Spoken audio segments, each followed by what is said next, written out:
What is up, everybody? We are back for another episode of the Off the Court podcast, and today I have the pleasure of interviewing one of the best kept secrets I feel like Arizona had, and he is making noise out in the AAC this year. He's a 6'3" guard that has put his name on the map of college basketball this season. In his third year, he has seen his points, rebounds, assists, as well as his three-point and free throw percentages go up, and that has made him one of the key pieces for his team this year.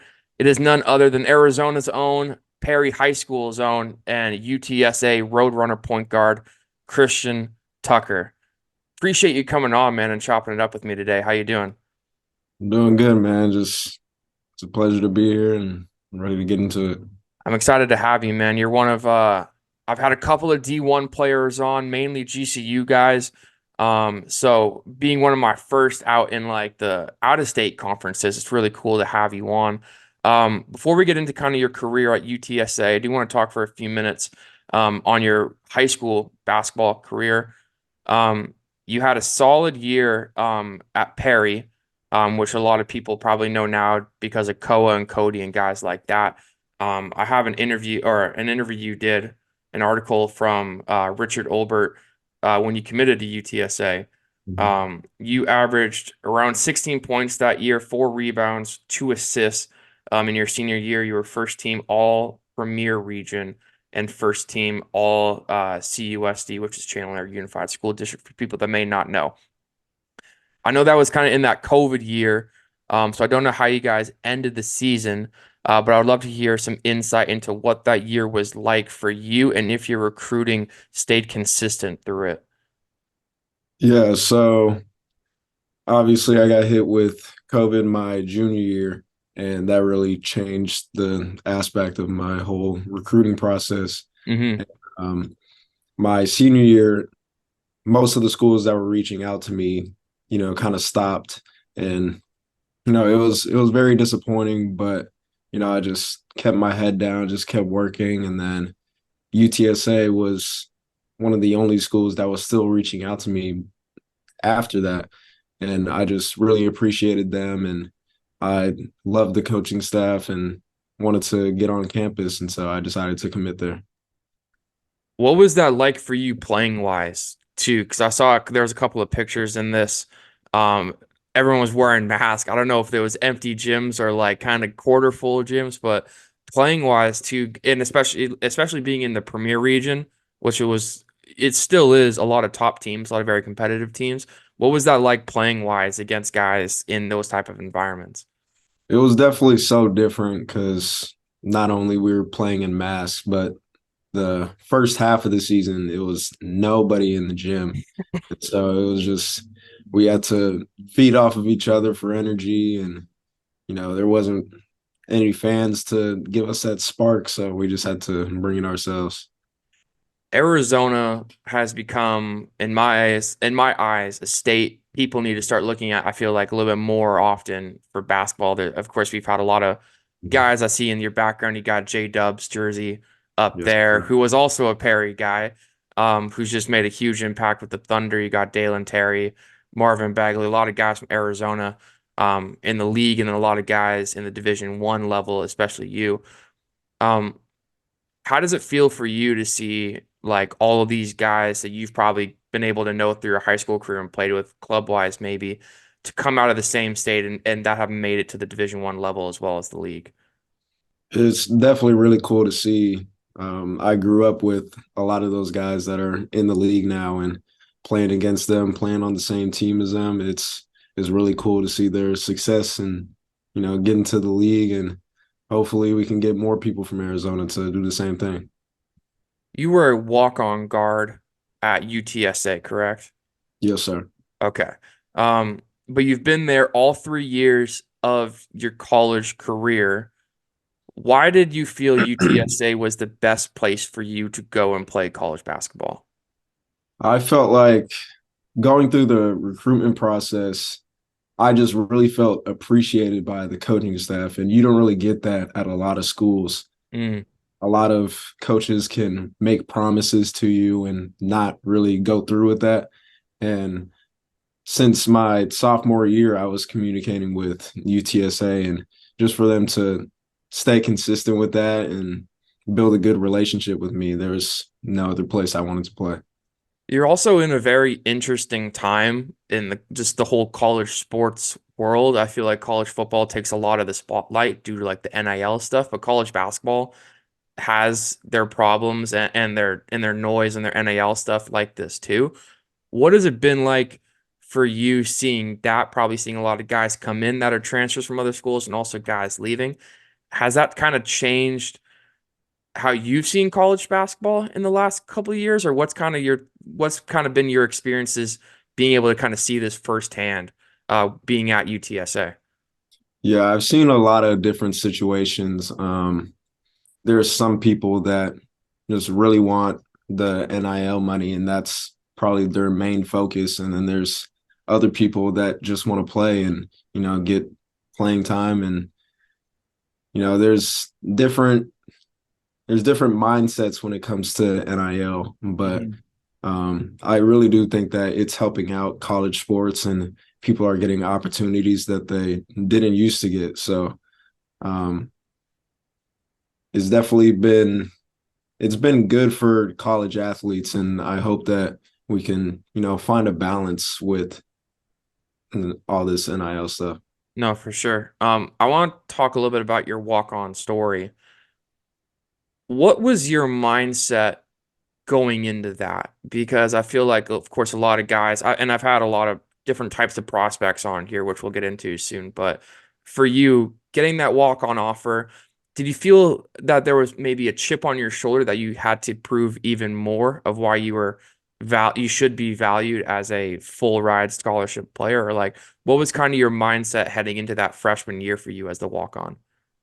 There was definitely a chip on my shoulder because I felt like I could have and should have been one of those scholarship guys, Hmm. but the situation just didn't pan out for me. But I came in with the mindset that, I was just as good as everybody on the roster or even better. And so every day in practice, I just came in and earned my respect and worked so hard to where my coaches decided that they wanted to play me. And I took advantage of the opportunity, and I'm just really thankful that they took that chance on me. Yeah, you played 25 games that season, around 15 minutes per game. What was it like there? Because, as a walk-on, a lot of walk-ons, um, they don't get that much playing time. I feel like probably a lot of walk-ons just kind of expect to be a part of the team, and that was it. Was there anything that someone told you, any advice you were given from parents, friends, mentors, trainers, just kind of about keeping your head down and every time you're getting those minutes to shine, you're proving why you should be that scholarship type player? Yeah, definitely. Everyone was telling me that they believed that I was a Division I player, and I knew it myself. And so I just had to go out there and show out I was a Division I player. And my coaches told me that all I had to do was keep being myself and the opportunity would come to me. And so I really took that mindset and just put it into my game, and it worked out for me. You have continued to progress into one of the rising stars. I feel like a lot of people would agree to in college basketball. That college basketball has to offer with how you've been, especially playing this year. What type of work were you doing before the season in the summer back home and even during it so far that has helped you become the player that really a lot of people have began to love, especially this season? Definitely just been in the gym working on my game, whether that's shooting, conditioning, ball handling, finishing. I'm doing all of that stuff year round. So, um, but I think the biggest thing for me is just coming into each year wanting to get smarter and improving my IQ. Because once I figure that out, then the game's gonna flow easier for me. And if I just keep improving my IQ year by year, then the game is just going to slow down really well and I can figure out how to do my job.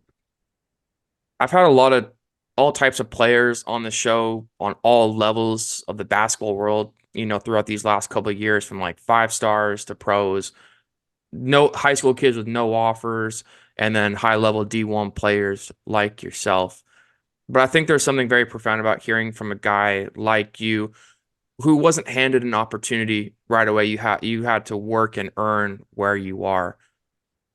There's a lot of high school kids, especially in this state, that listen to this show.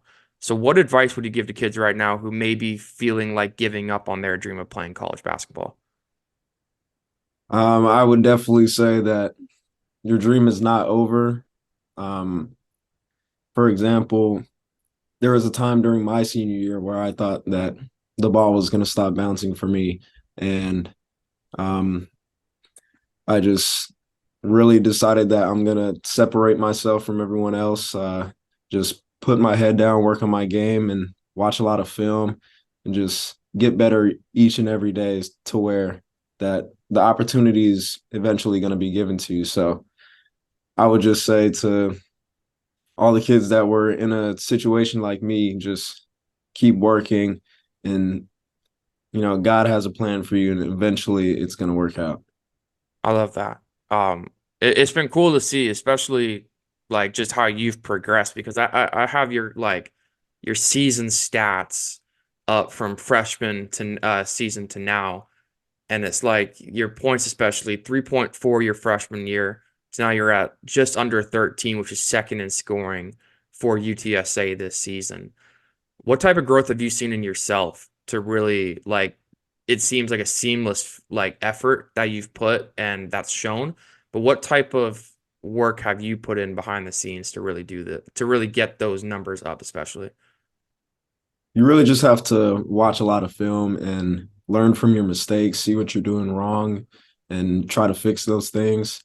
And you have to be on your toes and like curious to what you have to do in order to see your numbers go up and see your team get more wins. And that's what I talked about before, just saying like my IQ, just figuring out how to get my teammates open, figure out how to create driving lanes and how to create your offense from your defense. It's just a lot of little things that go into it. So you just really have to figure out your role and see how you can help your team.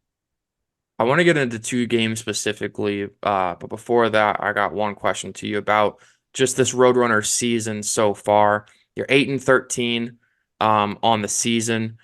You have faced a lot of tough competition, though, now being in the AAC, which is the Atlantic Athletic Conference for people that may not know. That Uh, American. oh, Americans. Shit, my bad. Yeah. Um, was it a bit of an adjustment period for you guys going from the CUSA to the ACC? I really don't think so because I'm pretty sure it was 6 teams come from CUSA into the American. So Oh, wow. yeah, we're playing against a lot of teams that we played against last year, but it's definitely an improvement with the conference because we have teams like Memphis and Tulane and all those good teams. So it's been an adjustment, but it hasn't been that big because we still have a lot of teams. But yeah, we've been in a lot of close games. Our record doesn't really tell everyone like how we really are as a team. Hmm. I think we've lost 5 games by 2 or less. So I think that really shows how we compete with other teams. Yeah, I got the schedule up right now. And the 2 games I did want to hit on was Memphis and Florida Atlantic. I went back and watched both of those games. You guys were like toe to toe with teams that a lot of people consider top 25 teams in the country. Let's get into Memphis first. You put up 14 points that game and 7 assists. Um, Unfortunately, it was a loss, but again, it was a 6 point loss, 107 to 101 in overtime. What was that like, going up against Javon Quinterly, who's looked at as one of the better point guards in the country too, and just that all around environment playing in Memphis? Oh, it was crazy playing at the FedEx Forum. There's so many fans there, and it just gave us a lot of energy going into it. And we felt like we were the underdogs, and we were the underdogs going into that game. and we were just trying to prove everybody that we can compete with a lot of these top teams in the country. And we ended up losing in overtime, but I really felt like that was our game to win. Your IQ in that game too was it stood out a lot, just how you were able to distribute the ball to open teammates and also like use your athleticism to get to the basket. Um, what was that like though, being able to kind of dissect defenses? Where does that come from for you and just how is that play style? How have you implemented that play style into your game for this season? I've always been a unselfish player. I love passing the ball and seeing my teammates get the ball through the hoop. And I can't tell you like exactly where that came from, but it's just I love seeing other people succeed, and I want to do that for them. And um, our coaching staff has a really good offense, and I feel like I can create through the offense and really get my teammates involved. So The FAU one, they came to you guys and played in San Antonio. It seemed like a very large crowd for a home game. The place was buzzing. I think you guys went on like an 8-0 run to begin the game with a couple of threes and then and that. But um, again, this was a team that was in the Final Four last year. You had 19 points and 12 assists. So that unselfishness you talk about was very, very vocal and very prominent there. Take me through that game. I'm sure you guys, of course, had the mindset like we can beat these guys. We can go toe to toe. They're not as strong as they were last year. But what was that game like for you? And kind of just take us through how that game went. yeah, we came into that game pretty much with the same mentality as the Memphis game. Um, we just knew that we can compete with them, and it was there was a lot of lead changes in that game. We were Hmm. up for most of it, but down to the wire, it was just neck and neck, and ended up coming a little bit short. But like I said before, we that was our game to win. We should have won that game, and it just shows that we can go at it with these top teams. Yeah, absolutely. With being one of the starting guards for this team and being one of the more just key players for this team, I'm sure comes a lot of responsibility. I would love to ask you, what's kind of been your toughest challenge being in your junior year, now having a lot more responsibility, like I said, having that scoring ability and passing ability? What has been kind of the toughest challenge you've faced so far as a player? I think that the toughest challenge has been getting everyone on the same page this year because Mm, we've had 12 new guys wow. from last year, yeah. And just having everybody come in not knowing the system, not knowing any of the coaches or players, just had to bring everybody together and really, build that chemistry. And they were looking at me as one of the leaders because I had been here since 2021. So, um, as a leader, it was probably challenging to get everybody on the same page and just build that chemistry. But I feel like we've done a solid job doing that, and we still have a lot of room to grow. What was that like? I'm sure with the like first couple of practices, everyone's still trying to get to know each other and on a first name basis and stuff like that. But you talk about people are looking to you as leader. Did you feel a lot of responsibility having to step up as a leader this year, especially since you probably more looked at as one of the veterans of the team? Yeah, I had to step up a little bit because my previous 2 years, I wasn't really the leader of the team, and I didn't really have that responsibility. So I kind of had to step back and let the other people do their job. But I feel like this year I've really changed that aspect, and they're looking at me as the point guard, and I have to be the coach on the floor. So that's what I need to really work on. Like I said earlier, excuse me, you've had a bit of a revelation. You've been a revelation for this team this season with how you've been able to play. You attack the rim at such an efficient rate, using your athleticism, being able to make tough layups and get those and ones and dunks. Your defense is also like extremely good at the point guard position too. I saw one of the clips that OG6 posted, and it was like you just swatting the crap out of the ball off the off the backboard. If people are finding out about you for the first time right now, how would you describe your game to them? I would describe my game as just smart and very competitive. I feel like I can do everything on the floor. I just have certain things that are my role that I do really well, like distributing the ball and running the offense. But I feel like I'm a really good all around player. I can attack the rim, I can shoot, I can pass, I can defend, I can rebound. So I feel like what you're getting out of me is just a really good all around player. You guys have a handful of games left before the conference tournament. Is there anywhere you're looking forward to going to and playing in an away environment? Nah, I'm gonna just go into every game wanting to beat every single team. I was gonna say, I'm sure Memphis was kind of like the cool one because of the court and just being Memphis. But um, being in the AAC now, I know you said you had 6 teams come over with you from CUSA.